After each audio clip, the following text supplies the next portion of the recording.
Hey there. Today what we're going to do is something that, for me at least, I've never seen it implemented yet before. And it's a different way of introducing programming to civil engineering students. What I'm going to do is I'll go through the basic strength of material textbook and try to kind of implement in Python programming all the examples that are there in the book, one by one, with simple steps, trying to implement programming concepts and introduce the tools and concepts available there. I haven't been doing strength of material for a long time, so I guess today we will all be starting together, looking at the examples and everything. So the first thing that I would like to mention is that just for now, instead of going with installing Python and all of that, we will be using a tool provided by Google, which is Google Colab. And it's a basic, it's a very good environment where you can run Python commands and applications. It's very powerful, actually. So let me show you. So let's say if you go if you search for Google Colab, most likely it will be the first option that will appear in the search, and this is what you will see most likely. And what you want to do is simply sign in with your Google account, the same account that you use for YouTube or like any Google services. In case you don't have an account, you can basically create an account here.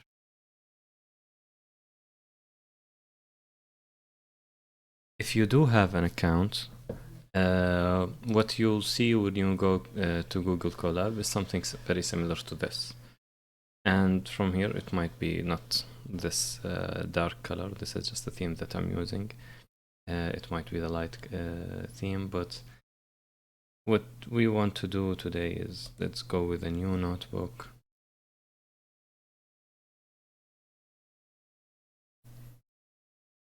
And let's call it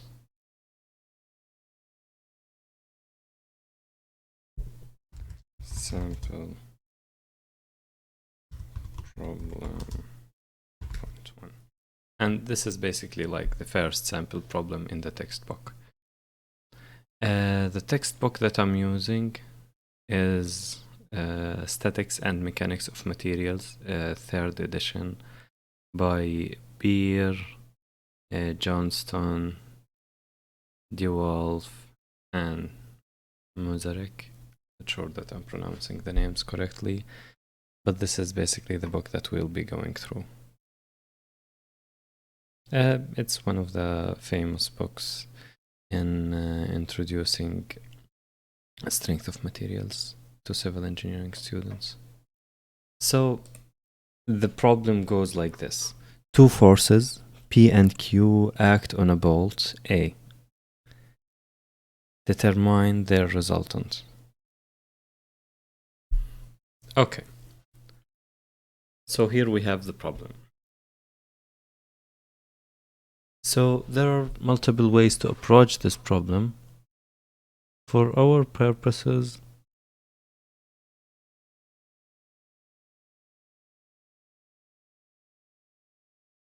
let's do the following.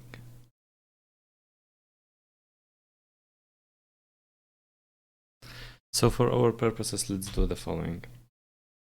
We're gonna take the first force, decouple it or split it into the X and Y. Then we're going to take the second force, split it into the X and the Y. Then we're gonna use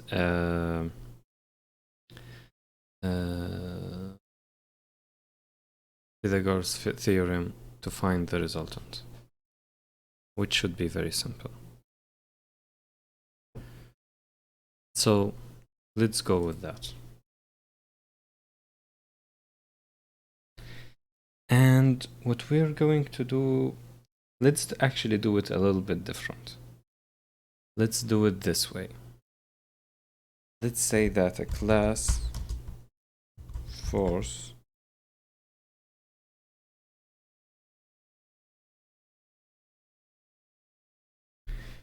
is going, let's say that a class force is going to take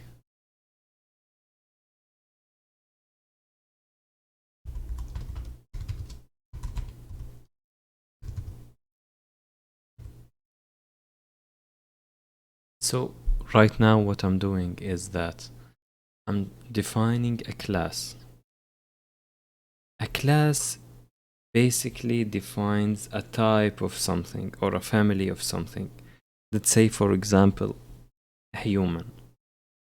Like a human, among many other properties, will have a name, length, weight, and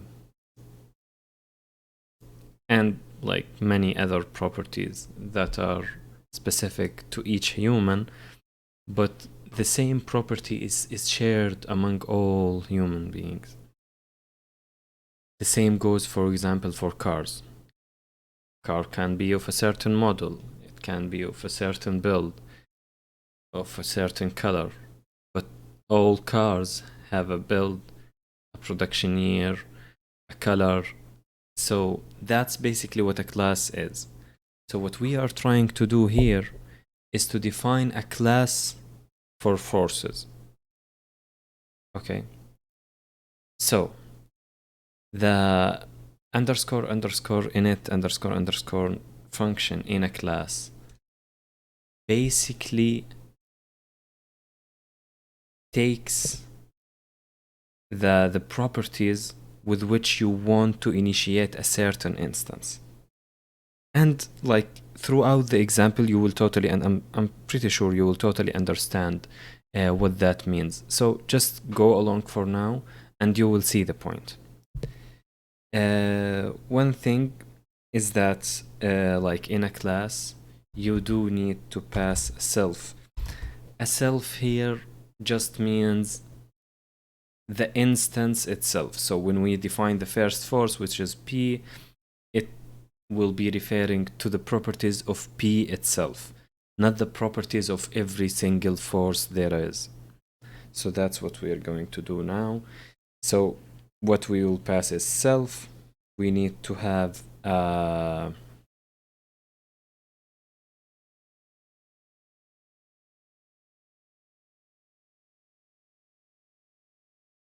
what is this called?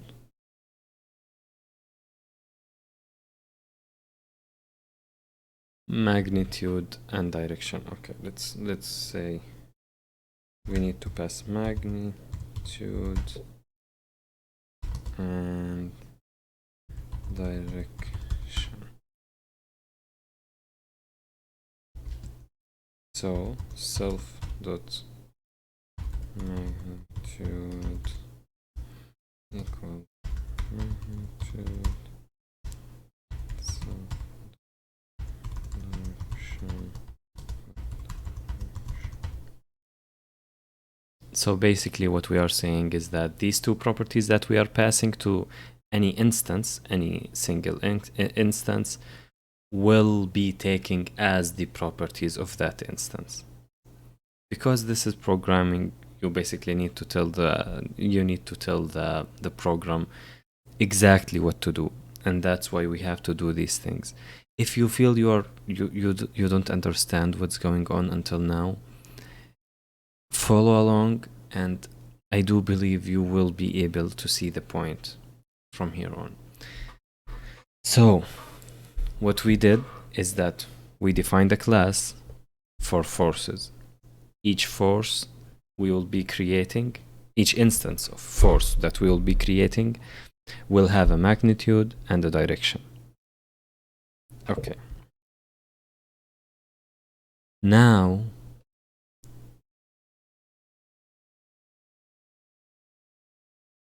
let's do this. Let's say def decompose,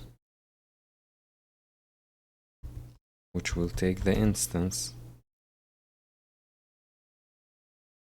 and what it will do is this.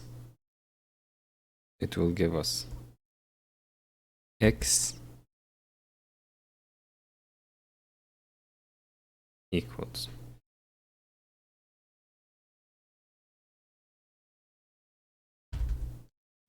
self.magnitude times what? Times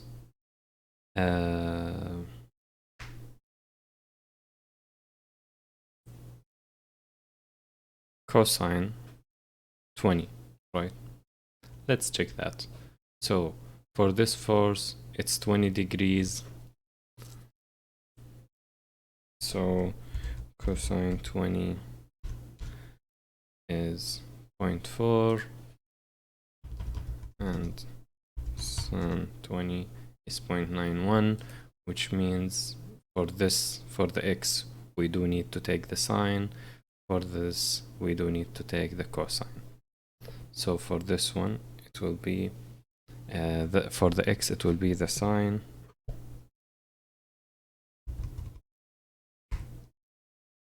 and for y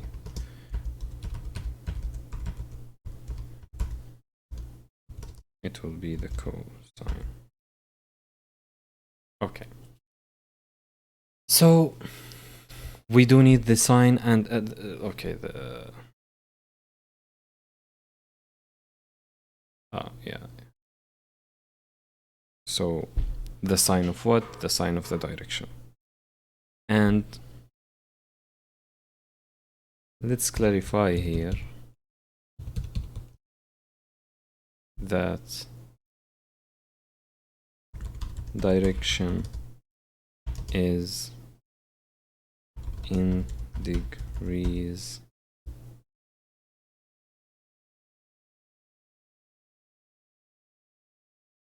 counterclockwise from axis x.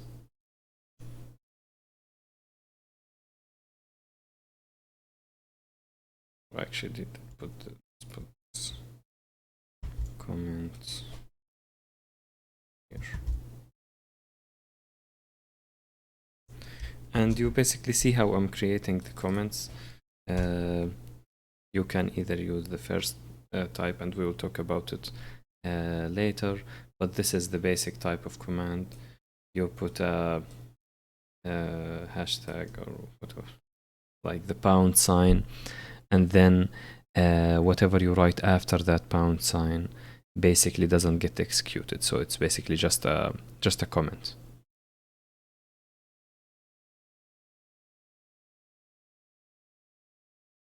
So we do want the sine of the direction, which is self.direction, and the cosine as well of the direction.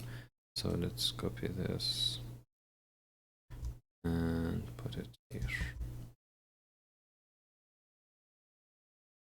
So if we try to execute this, there is one problem, is that the sine and the cosine functions are only available inside a specific library in Python, which is like in a specific package of functions that is related to math. It's the math package or library. But for us, because we will be using it a lot, we will be using another library a lot, which has a lot of math related functionalities. It's called NumPy, and you can search for it. And here is all the documentation. You can read about NumPy and all its, like, what is it for, and all its documentation. For us, what we need is just it's already installed here because we are using Colab. if you are using a local version of Python, what you'll need to do is basically you'll need to install NumPy if it's not installed there. But for us, it's installed, so we can basically import it. And imported means that we will be able to use the functionalities from this library. Now we will be loading it into our workspace. So let's go about that. So import NumPy, and this is just a tradition or like convention that everyone uses, is imported as np. So instead of every time calling it numpy dot something, you're just gonna use np dot. So what we're gonna do here is np dot sine and np dot cosine. Okay, so this is very useful. What we have now is that we have a class called force that takes a magnitude and a direction, and it has a method, and this is a method, and it's basically a function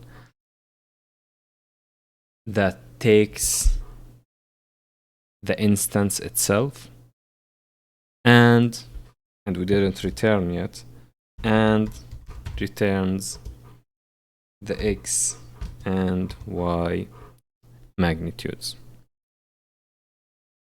Let's test this out. Oh, we never run. And oh yeah, by the way, to run each of these cells, so the nice thing about notebooks in general, and like here for example Colab is a type of notebooks, and notebook files typically end with IPYNB, is that when you run them, you either like run it like this, or you use shift enter to run a single cell, and then you can run this one as well. There are other ways to run cells, like run all the cells above, run all the cells below, but we're not gonna go through that right now. Let's test this out. So what we have is Q is a force, and the force takes magnitude. The magnitude will be 60 newtons.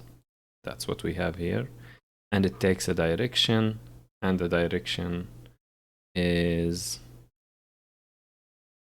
basically 25 plus 20.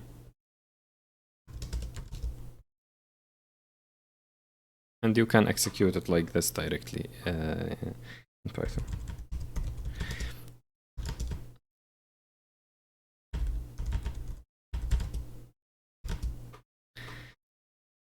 And just note that for example here for the direction we are using, because we say the direction is in degrees counterclockwise from axis x, that means that we need to take this whole angle, right? So that's why we're going with 25 plus 20.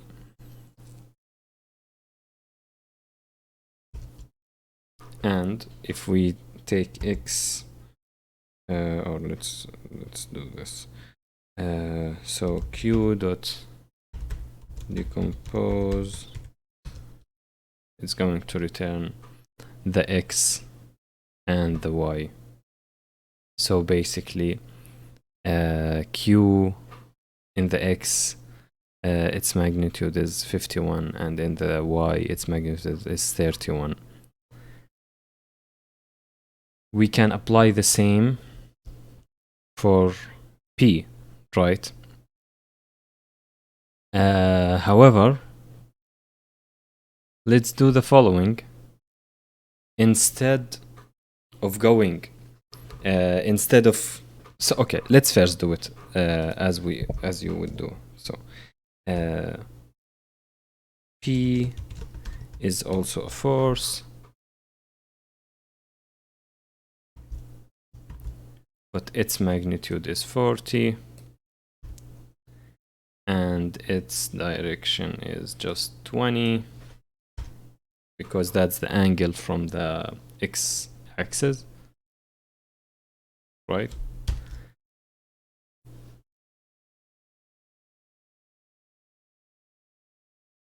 And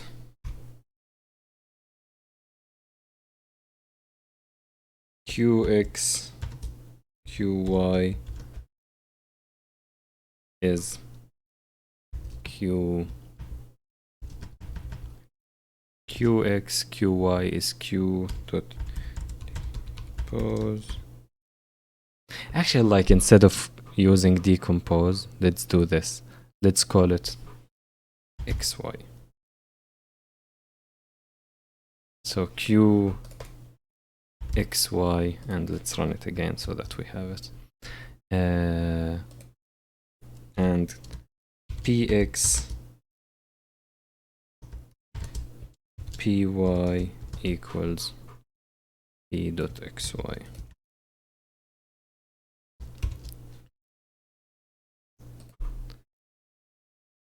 Okay. Course object has no attribute xy. Oh yeah, we didn't run this one as well. Okay. So now, if we want, and for the result, let's just call it r. Rx will simply be qx plus px, right? And ry will be basically qy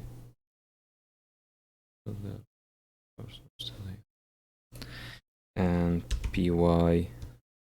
This will be our rx and ry. And if we want to get the y, oh, and also another nice, very nice thing about notebooks is that if you put a variable that you defined and you run the cell, or you put it the last thing in the cell, basically what it will do, it will print the value or show you the value of this variable, which is like very useful for me sometimes, and I'm sure you'll be using it a lot. So for our direction, we know the x and we know the y, right? So we basically know the tan of our angle. Do you see the point? We know the tan of our angle. So tan alpha, and let's call it alpha. Tan alpha is ry over rx, right?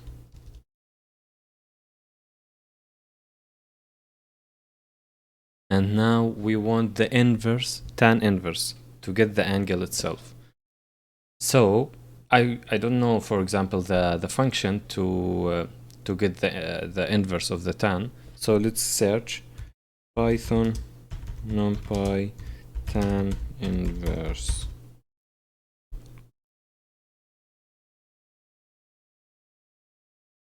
See? So very basic. numpy.arctan x. Trigonometric inverse tangent element wise. And for now, let's not care about element wise. We just want to pass it one value. So let's do this. Alpha equals np.arctan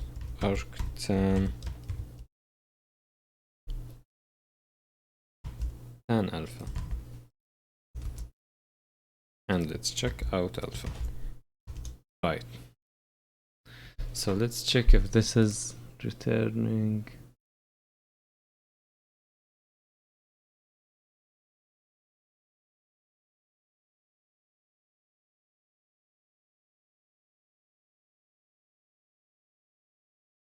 So I think this is not in like in degrees. Out has the same shape as x. Its real part is in minus. Oh, okay. See, so it's in pies. So we want it in degrees. So how do we do that? Let's check out numpy convert pi 2 degrees. Of course, it's very simple, but there is most likely there is a function for it, so you don't need to remember that you need to divide like pi over 180 or the other way around. So let's do this.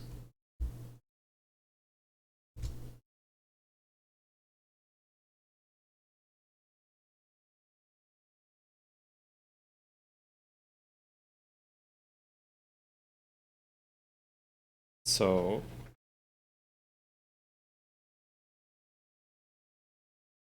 I guess we're doing something wrong.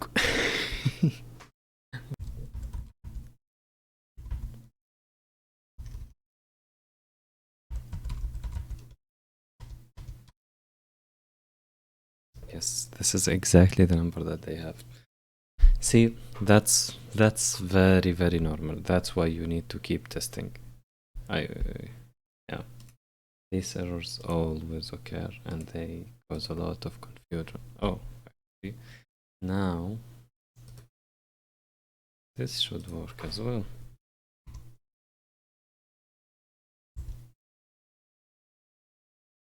And let's check alpha. And alpha is indeed 35.04.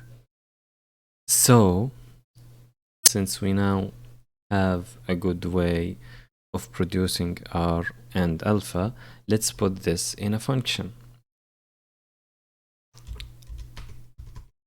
Let's define get resultant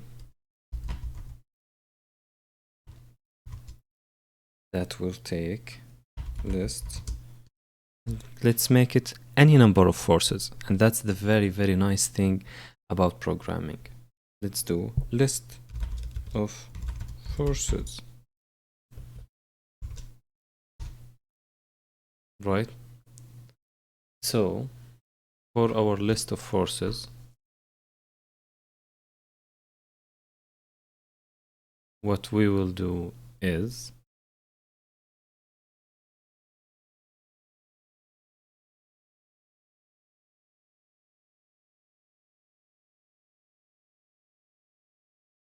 Rx equals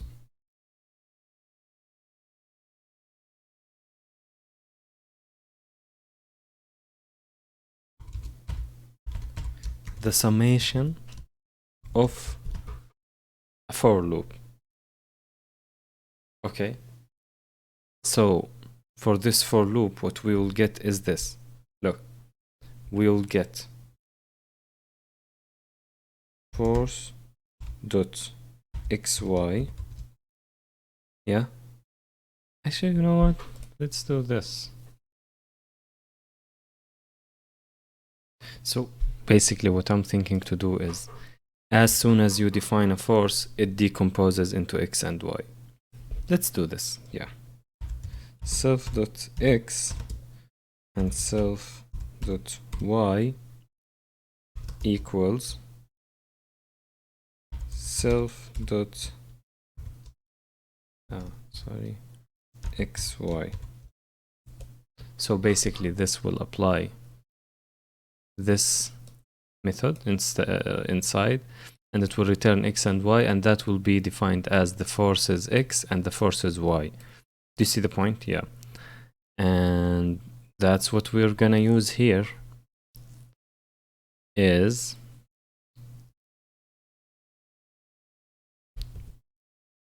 we're gonna take the force x, the summation of force x, right? For force in list of forces. This is one way to implement loops to get a list of results. And this is very basic. So for force in list of forces, for I in list of numbers, whatever. I'm sure you see the point. For force in list of forces, get force.x, and all of these will be put inside of a list. A list is basically let's say a combination of elements. Then we're gonna use NumPy to sum all of these. You could sum them using Python without np.sum, but let's go with numpy.sum. And we're gonna do the same for the y.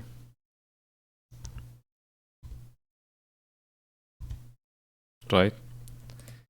Now, to get our resultant, we're going to do is this. What we are going to do is this. R equals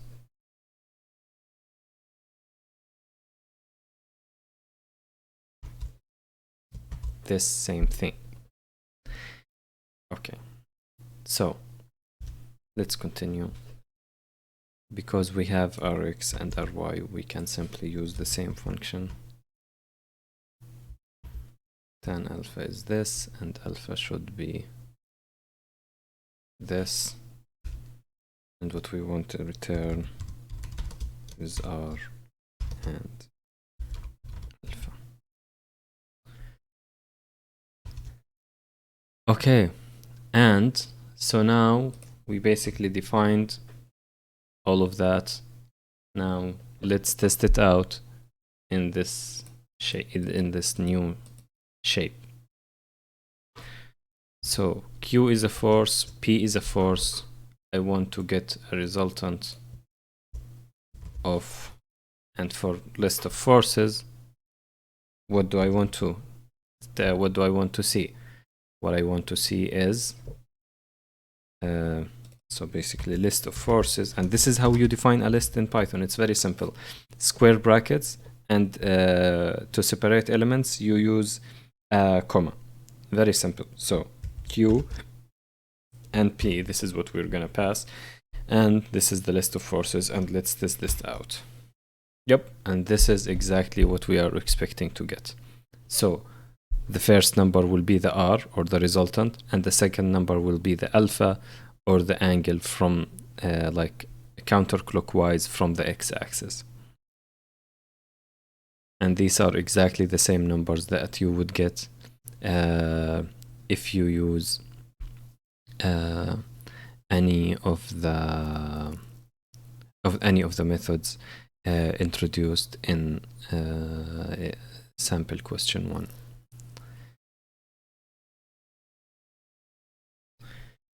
Okay, so some final remarks. For sure, the video of this first tutorial isn't as good as I would like it to be. However, I'll just start uploading it so that perfectionism doesn't hold me back for a long time. So I'll just upload it. And this is not... So basically this tutorial, it's not about neither introducing you to perfect programming, nor to make you understand strength of materials. It's more like to someone who is kind of starting learning strength of materials, understanding coding, or understanding like a programming way of approaching problems, or thinking about problems that are already related to you because you are learning strength of materials. However, for me, honestly, this actually does help me a lot in understanding different topics when I try to approach problems in this way. So one last thing that I would like to point out is that down in the description of the video, you'll find a link to this notebook. You'll find it on, it will be a link to GitHub. So basically, when you go to that link, this is what you will see, the Python strength of materials, and you can go to sample problems and then find sample problem 2.1.